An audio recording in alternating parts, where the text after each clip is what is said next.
प्रभु यीशु मसीह के मधुर और मीठे नाम से आप सभी को जय मसीह की। एमएमबी ग्रुप सिमडेगा झारखंड में आप सभी का स्वागत है।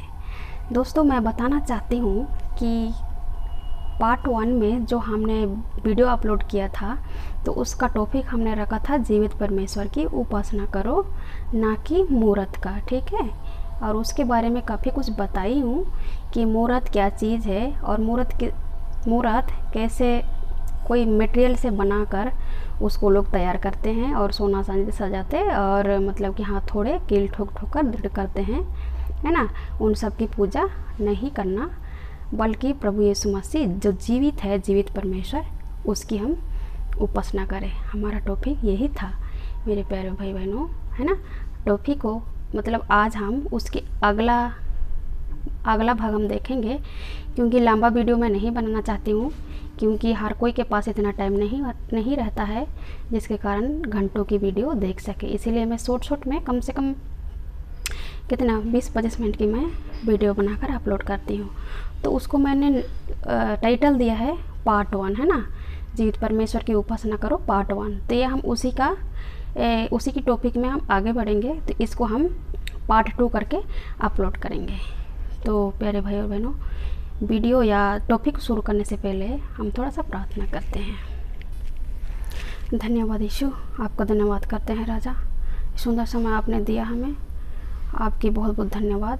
पिछले सालों से महामारी से हमको बचाकर आप तक आपने छेदा वाला लहूलुहान हाथों से संभाल कर रखा प्रभु। आज का दिन हमको बहुत लोग देखने नहीं सके, परंतु आपका अनुग्रह है प्रभु हम पर कि हम आज का दिन देखने सके प्रभु। इस सुंदर समय में आपका धन्यवाद करते हैं। फिर से एक अवसर दिया कि यूट्यूब और वीडियो के माध्यम से प्रभु आपका मैसेज को हम अपलोड कर सके और भाई बहनों को हम बता सके प्रभु। जो लोग नहीं जानते हैं वो आपको जानने सके, क्योंकि हे पिता परमेश्वर, आपने हमारी अभिषेक किया है, क्योंकि आपके वचन कहता है प्रभु हम जिस तरह से बोले आपकी पवित्र आत्मा हम पर होकर बोले प्रभु। तो ऐसा अनुग्रह कर, और जो सुनते हैं प्रभु उनके मन को तो परिवर्तन कर और वो बखूबी समझने सके और आपको जानने सके और स्वराज के लिए आगे बढ़ने सके प्रभु। तो ऐसा अनुग्रह कर। प्रार्थना को आपने सुना है, हमारा उद्धार करते यीशु के नाम उठाते हैं, दया सुन स्वरूप में ग्रहण कर, आमीन। तो भाई और बहनों, आज टॉपिक शुरू करने से पहले आपको एक चीज़ ज़रूर बता दूं कि ये जो हम वचन बोलते हैं या हम लोग वचन जो हम लोग आपको बताते हैं या में से जो भी हम अपने मुंह से बोलते हैं, बल्कि हम बोलने वाले नहीं हैं, परंतु हमारे अंदर परमेश्वर का आत्मा ठहरा है और जो भी हम बोलते हैं पवित्र आत्मा की अगुवाई से बोलते हैं, है ना। और इसलिए बोलते हैं क्योंकि प्रभु यीशु मसीह परमेश्वर पिता ने हम सबका अभिषेक किया है ना। क्योंकि सबसे पहले टॉपिक में जाने से पहले थोड़ा सा इस बारे में वो क्लियर कर दूं कि हमें प्रभु यीशु मसीह ने वचनों को बताने के लिए हमारा अभिषेक किया है ना। तो इसके टॉपिक को शुरू करने से पहले इससे एक चीज़ आपको बता दूं, यिर्मयाह की पुस्तक अध्याय 1 4 से लेकर 9 वचन तक हम पढ़ेंगे, है ना। ये पवित्र कल भी आपको पार्ट 1 में मैं बताई थी, फिर से आज बता देती हूँ कि बाइबल से बाहर कोई भी चीज़ को बताने की इजाज़त नहीं है। और हमारा स्वर्गीय पिता कहता है ना, कि बाइबल से बाहर कोई भी चीज़ों को निचोड़ मरोड़ कर पेश नहीं करना, है ना। इसीलिए ये जो पवित्र बाइबल है, हम इसी के अंदर से जो भी बात बताएंगे आपको बताएंगे, है ना। तो परमेश्वर के वचनों को प्रचार करने के लिए या मैसेज को बताने के लिए, है ना, परमेश्वर के बारे में आपको बताने के लिए हमें परमेश्वर ने गर्भी से अभिषेक किया है, गर्भी से हमें चुना है, सृष्टि से ही हमें चुना है ना। तो यहाँ यिर्मयाह की पुस्तक अध्याय 1 वचन 4 से लेकर 9 तक हम पढ़ेंगे। यहाँ पे इस तरह कहता है, तब यहोवा का यह वचन मेरे पास पहुँचा। ये दोस्तों यिर्मयाह कहता है ना। तब यहोवा का यह वचन मेरे पास पहुंचा है ना। देखिए क्या कहता है, गर्भ में रचने से पहले मेरे प्रिय और भाई बहनों, हम सबको ध्यान रखें, प्रभु यीशु मसीह का वचन को प्रचार करने के लिए हमें गर्भ से ही क्या किया है, तुझ पर चित्त लगाया। देखो, जिस तरह से यिर्मयाह पर चित्त लगाया उसी तरह हम पर भी हमारा स्वर्गीय पिता प्रभु यीशु मसीह ने चित्त लगाया, है ना। फिर आगे कहता है, और उत्पन्न होने से पहले ही मैंने तेरा अभिषेक किया। हालेलुया मेरे प्यारे भाई और बहनों, हम जब इस पृथ्वी पर आए ही नहीं थे, माता के गर्भ में ही हम जब सृष्टि हो रहे थे, तभी हम पर एक चित्त लगाया इसने, हमारा प्रभु यीशु मसीह परमेश्वर पिता ने, कि एक दिन हम प्रभु यीशु मसीह का वचनों को औरों तक पहुंचा सके, है ना। फिर आगे कहता है मैंने तेरा अभिषेक किया है, और देखिए मैंने तुझे जातियों का भविष्यवक्ता ठहराया। हालेलुया, कहता है मैंने तुझे जातियों का भविष्यवक्ता ठहराया, क्योंकि हमें प्रभु यीशु मसीह ने अपना प्रचारक बनाया। हालेलुया। फिर कहता है वचन 6, तब मैंने कहा हाय, यहाँ पे यिर्मयाह कहता है, प्रभु परमेश्वर यहोवा से यिर्मयाह कहता है, तब मैंने कहा हाय प्रभु यहोवा, देख मैं तो बोलना भी नहीं जानता है। यहाँ पे यिर्मयाह ने परमेश्वर से कहा हाय यहोवा, मैं तो बोलना भी नहीं जानता, क्योंकि मैं तो लड़का हूँ, है ना।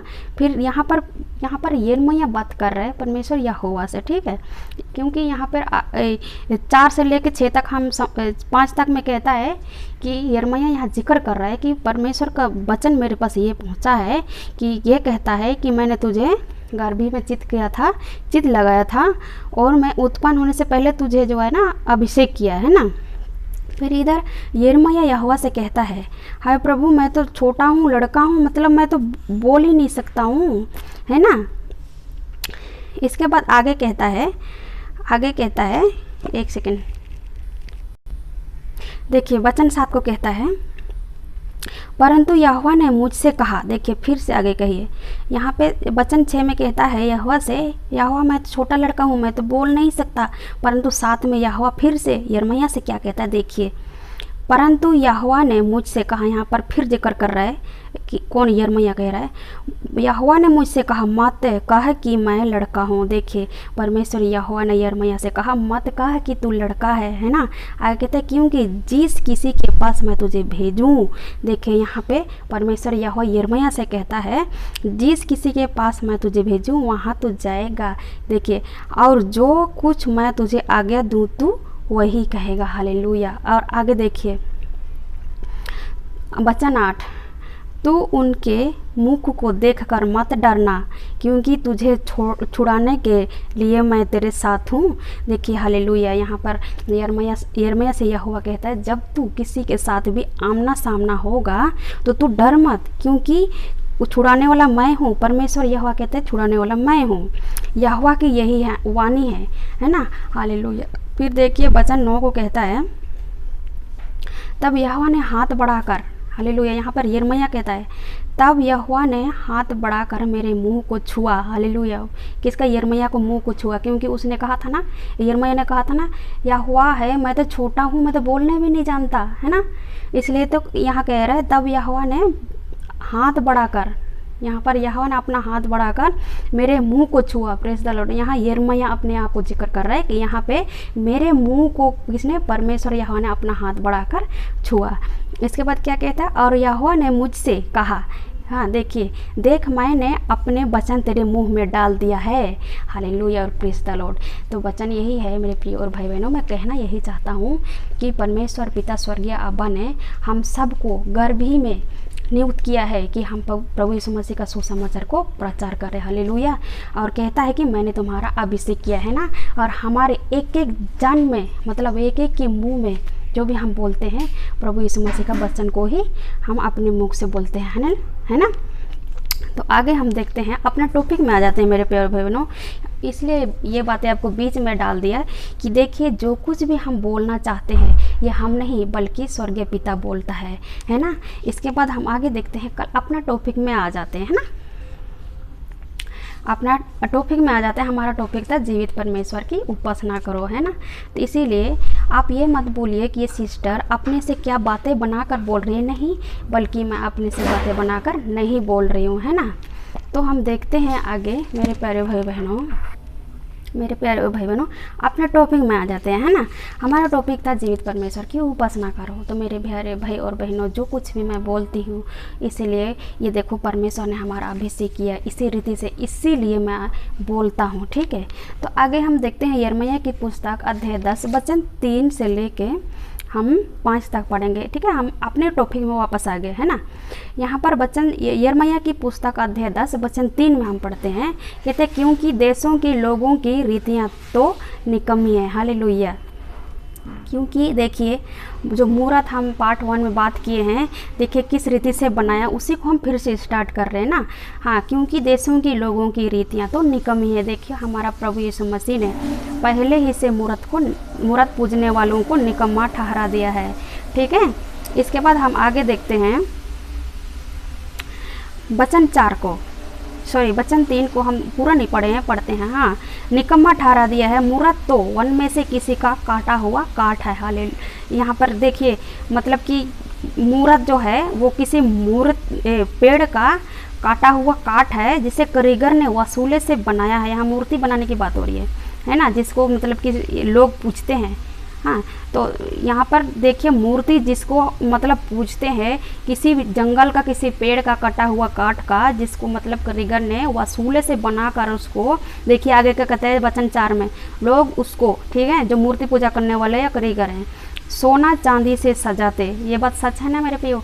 हाँ, आगे देखते हैं, और हथौड़े से कील ठोक कर हाँ क्या करते हैं, दृढ़ करते हैं मेरे प्रियो, उसको क्या करते हैं ताकि वो हिल डुल ना सके, इसीलिए उसको क्या करते हैं, कील से ठोकते हैं और सोना चांदी से सजाते हैं और उसको पूजते हैं। मेरे प्यारे भाई बहनों, हमें जीवित परमेश्वर की उपासना करना, ना कि हमें लकड़ी की उपासना करना, ना खाट की, ना तो किसी का बनाई हुई मूर्ति के आगे हमें झुकना है ना। हम जीवित परमेश्वर को आप जानिए, जीवित प्रभु यीशु मसीह को जानिए, क्योंकि यहाँ पर पूरी बाइबल में आप कहीं पर भी ढूंढ के बता दीजिए कि इसमें धर्म परिवर्तन की बात नहीं हो रहा है मेरे प्रियो। यहाँ पर अपने मन को परिवर्तन कीजिए, सच्चे परमेश्वर को जानिए, क्योंकि मूर्ति पूजा करने वाले कतई स्वर्ग राज में नहीं जा सकते, है ना। फिर वचन 5 को कहता है, वे ककड़ी के खेत में खड़े पुतले के समान होते हैं। मूर्ति की बात हो रही है ना, ककड़ी के खेत में खड़े पुतले के समान है, पर वे बोल नहीं सकती, है ना। देखिए तो, और कहता है उन्हें उठाए फिरना पड़ता है, क्योंकि वे चल नहीं सकती। उनसे मत डरो, वे ना किसी का बुरा कर सकते हैं और नहीं भला। इस बात को आप जानिए मेरे प्रियो। अब जिस मूर्ति के सामने झुकते हैं, ना जाने किस से, लोहा से, लकड़ से, प्लास्टिक से, कागज़ से बनाकर उस मूर्ति को आप तैयार करते हैं। देखिए उसे तो कारीगर ने बनाया ना जी, उसके सामने आप लोग झुक जाते हैं ना। ना तो वो सुनता है, ना तो कुछ मतलब कि बोलता है, ना तो देखता है। आप उसके सामने मत झुकिए, अपने मन को जितना हो सके जल्दी से परिवर्तन कीजिए और प्रभु यीशु मसीह पर भरोसा और विश्वास कीजिएगा। ठीक है ना। और आगे देखते हैं, तो इस वचन को हम और भी स्पष्ट करने के लिए हम देखते हैं भजन संहिता अध्याय 115 वचन 3 से लेकर 8 पद तक। एक सेकंड दीजिए। भजन संहिता अध्याय 115 वचन 3 से लेके 8 पद तक। भजन संहिता अध्याय 100, हाँ मिल गया। आइए प्यारे भाई बहनों, इसको देखते हैं। भजन संहिता अध्याय 115 वचन 3 से 8 तक। हम वचन 3 को पढ़ते हैं। इसमें क्या कहता है, हमारा परमेश्वर तो स्वर्ग में है, उसने जो चाहा किया। हालेलुया मेरे प्यारे भाई बहनों, आपको पार्ट 1 में मैं बता दिया हमारे परमेश्वर पिता ने आदि में किस तरह से आकाश और पृथ्वी की सृष्टि किया। शब्दों से चांद और सूरज को बनाया, शब्दों से इस पृथ्वी की हर एक चीज़ों को बनाया, शब्दों से आकाश को बनाया, शब्दों से जल समुद्र सबको अलग किया, शब्दों से हम सबको बनाया, है ना। इसीलिए शब्दों से इस पृथ्वी में जो भी मतलब कि दिखाई में देता है वो सबको बनाया, है ना। तो मेरे प्यारे और भाई बहनों, एक जगह मिस्टेक हो गया, शब्दों से इंसान को नहीं बल्कि मिट्टी से बनाया था, है ना। इसके बाद जो भी हम लोग देखते हैं वास्तु में आकाश के ऊपर या पृथ्वी के नीचे जो भी उपलब्ध है, सब कुछ जो है हमारे स्वर्गीय पिता ने ही बनाया, है ना। इसीलिए कहता है हमारा परमेश्वर तो स्वर्ग में है, उसने जो चाहा किया, है ना दोस्तों। फिर आगे देखते हैं, यहाँ पर ये मतलब ये कहते हैं कि मूर्त, वो तो मतलब कि देखिए आगे हम पढ़ते हैं, उन लोगों की मूर्त, तो किन लोगों की बात हो रही है मेरे दोस्तों, जो मूर्त पूजा करते हैं उन लोगों की बात हो रही है। उन लोगों की मूर्त तो सोना चांदी ही की तो हैं। देखिए मेरे प्यारे भाई बहनों, मूर्त तो सिर्फ सोना चांदी ही की तो हैं। हाँ, आगे कहते हैं वे मनुष्यों के हाथों की बनाई हुई है। देखिए मेरे दोस्तों, आप समझिए इस बात को कि आप किसके सामने झुकते हैं, है ना। क्योंकि वो मनुष्य की रचा हुआ एक पुतला है ना, मनुष्य के किसी बनाया हुआ, किसी कारीगर का बनाया हुआ एक पुतला है ना, जिसको आप पूजते हो, जिसके सामने आप दंडवत करते हो, है ना। आप मूर्ति पूजा करके आप स्वर्ग राज्य में कभी प्रवेश नहीं कर पाओगे मेरे प्रियो। आप हमारा स्वर्गीय पिता कहता है ना, सृष्टि की पूजा मत करो। क्यों? सृष्टि, पेड़ पौधा, नदी नाला, पहाड़ पर्वत, सारी चीज़ों को परमेश्वर पिता ने सृष्टि किया, तो आप इसकी पूजा करके आपको कोई लाभ नहीं है। जीवित परमेश्वर की उपासना कीजिए, क्योंकि परमेश्वर का यही आ गया है ना कि जीवित परमेश्वर जो सृष्टि करता है उसकी उपासना करो। हालेलुया। फिर आगे देखते हैं वचन 5 में, उनके मुंह तो रहता है परंतु ये बोल नहीं सकते। देखिए प्रियो, उनके किसी मूर्त की बात हो रही है, बोल नहीं सकती। उनकी आंखें तो रहती हैं परंतु ये बोल नहीं सकती। देखिए मेरे प्यारे भाई बहनों, उनके आँख तो, नाक तो, कारीगर सब कुछ बनाता है परंतु बोल नहीं सकता, है ना। और कहता है उनके कान तो रहते हैं। देखिए मेरे प्यारे भाई बहनों, उनके कान तो रहते हैं परंतु ये सुन नहीं सकती। देखिए, है ना, सुन नहीं सकते। इसके बाद कहता है उनकी नाक तो रहती है परंतु वे सूंघ नहीं सकती। उनके हाथ तो रहते हैं परंतु वे स्पर्श नहीं कर सकते। दोस्तों सुनिए, और कहता है उनके पाँव तो रहते हैं परंतु वे चल नहीं सकती, और उनके कंठ से, और वे अपने कंठ से कुछ भी शब्द निकल नहीं सकती। वचन 8, जैसे वे हैं वैसे ही उनके बनाने वाले भी हैं, है ना, और उनके भरोसा रखने वाले भी वैसे ही हो जाएंगे। तो देखिए मेरे प्यारे भाई बहनों, मैं यहाँ पे मूर्त के बारे में आपको बता रही हूँ कि मूर्त की सच्चाई क्या है ना। उसमें ज़रा से भी ताकत नहीं है मेरे दोस्तों, आप समझ जाइए इस बात को, है ना। क्योंकि मैं जानता हूँ प्रभु यीशु मसीह का वचन ही ऐसे है, क्योंकि मैं नहीं कहता, और आपको मैंने पहले इसीलिए बता दिया था, जो भी मैं मुख से बोलता हूँ मैं नहीं, क्योंकि परमेश्वर पिता ने मेरे मुख में अपने वचन को डाला है ना। क्योंकि मैं बोलने नहीं जानता था, है ना, इसीलिए परमेश्वर के वचन के द्वारा ही मैं बोल रही हूँ, है ना। मैं ना कि मैं बाइबल के बाहर बातें कर रहा हूँ, ना तो मैं बाइबल को निचोड़ मरोड़ कर पेश कर रही हूँ, है ना। तो देखिए मेरे प्यारे भाई बहनों, अब समझ जाइए कि मूर्ति क्या चीज़ है ना। शेर की पूजा करने से कोई फ़ायदा नहीं है, क्योंकि शेर को भी हमारा परमेश्वर ने ही बनाया है, नदी नाला को भी, पहाड़ को, पर्वत को, है ना, छोटा सा पत्थर को भी आप पूजते हैं। कृपया करके आप ये सब छोड़ दीजिए, क्योंकि कोई लाभ नहीं है ना। तो फिर मैं आपको यही कहना चाहती हूँ, अब जितना हो सके अपना मन को परिवर्तन कीजिए, क्योंकि मैं धर्म परिवर्तन की बात नहीं कर रही हूँ, परंतु आप अपना जीवन बदलिए, अपने ये मूर्ति पूजा को छोड़िए और प्रभु यीशु मसीह को अपनाइए, ठीक है ना।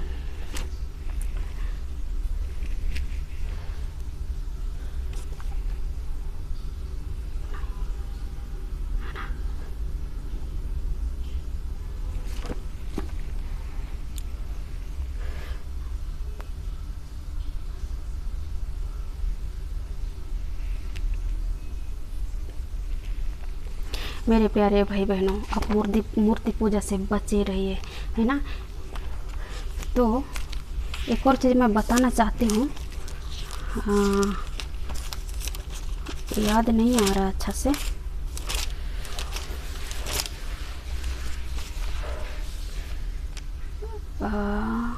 दोस्तों थोड़ा टाइम दीजिए।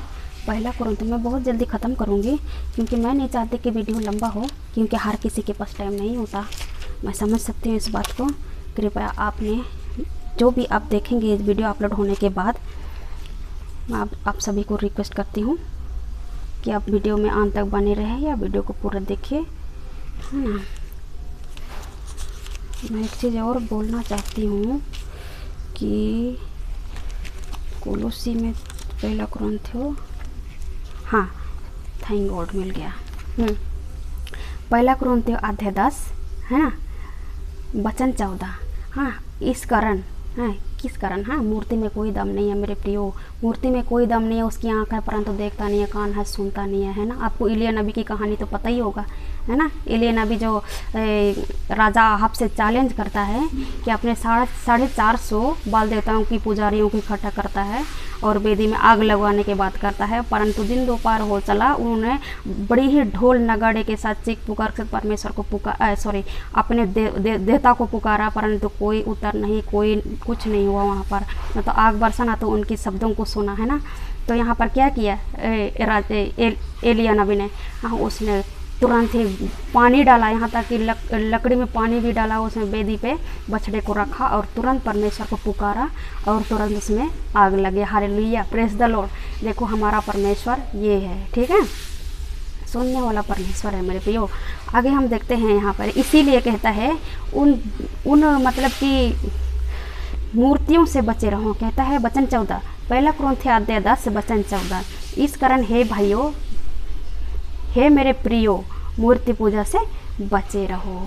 ठीक है ना, ये मैं नहीं कहता हूँ, मैं भी आपको इसीलिए तो कह रहा हूँ कि मेरे मुख में जो भी बातें निकलती हैं परमेश्वर पिता की बातें निकलती है, क्योंकि परमेश्वर पिता ने मेरे मुख को छुआ है और पवित्र आत्मा, परमेश्वर पिता का पवित्र आत्मा मुझ पर ठहरा है ना। इसीलिए मैं नहीं बोल रहा हूँ सारी बातें ये बाइबल बोल रही है, इसके अंदर इसके बाहर मैं कोई भी बात आपको नहीं पेश करूँगी, है ना, क्योंकि हमारा स्वर्गीय पिता इजाज़त नहीं देता है। तो मेरे प्रिय और भाई बहनों, आप वीडियो को अंत तक देखिए। अगर आप मेरे चैनल में नए हैं तो चैनल को सब्सक्राइब जरूर कीजिए और बेल आइकन की ऑल बटन को ज़रूर प्रेस करिए। जिस तरह से मैं आपके सामने इस तरह की टॉपिक लेकर आती रहूँगी और आपको नोटिफिकेशन मिलता रहे, है ना। अगर आप वीडियो आपको अच्छा लगा तो ज़रूर लाइक कीजिए, अगर नहीं अच्छा लगा तो डिसलाइक कीजिए, क्योंकि मेरे प्रियो मैंने कोई जोक तो नहीं मारा जो आप लाइक करोगे, मैं जानती हूँ, लेकिन जो है परमेश्वर का वचन काटता है ना। इसीलिए परमेश्वर का आत्मा आपसे बातें करे, परमेश्वर आपकी मन को परिवर्तन करे। और रिक्वेस्ट करती हूँ आप मेरे चैनल को ज़रूर सब्सक्राइब कीजिए मेरे दोस्तों, है ना, मेरे दोस्तों, मेरे प्रियो। मैं आप सभी का धन्यवाद करती हूँ कि आप अपने कीमती टाइम निकाल कर मेरे वीडियो को ज़रूर देखिएगा, है ना। तो प्रभु यीशु मसीह के मधुर मीठे नाम से आप सबको धन्यवाद फिर से करती हूँ, है ना। और आने वाले वीडियो के साथ हम फिर से एक मुलाकात होगी, तो अब तक के लिए बाय बाय। ठीक है, अपना ख्याल रखना।